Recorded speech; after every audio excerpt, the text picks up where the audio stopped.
This is a lat biased row.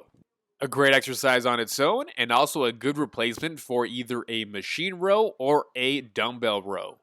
Let's talk about the setup. As you can see on the ground, I have a little pad to make it easier on my knee when I'm kneeling down. This machine is already set up to a great height to where that cable system is at belly button level.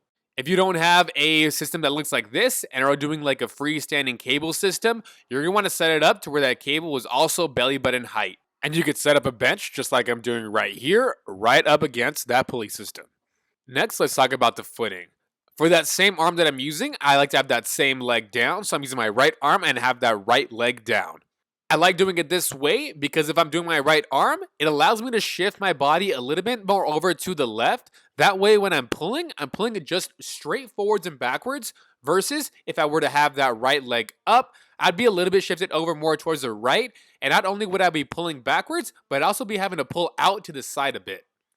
However, if you like doing it the other way, no worries, just do what works best for you. This is what works best for me, and I'm able to get a little bit better contraction this way. Next, let's talk about hands and the arm pass. So for the hands, I'm using a neutral grip, which means palm facing towards the center and that thumb facing up.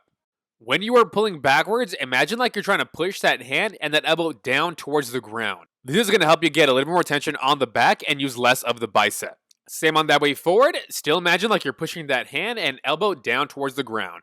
Also, before you get that first row in, make sure your chest is slightly up and you're dropping that shoulder down towards the ground. Next, let's talk about how far that elbow is going backwards. On this movement, you're trying to pull that elbow as far back as you can while minimizing too much of rotation in that torso.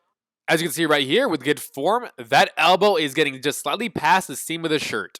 When you're pulling backwards, we do want a little bit of rotation in those shoulders. However, the focus is more like you're trying to drop that shoulder down to the hip like you're doing a side crunch.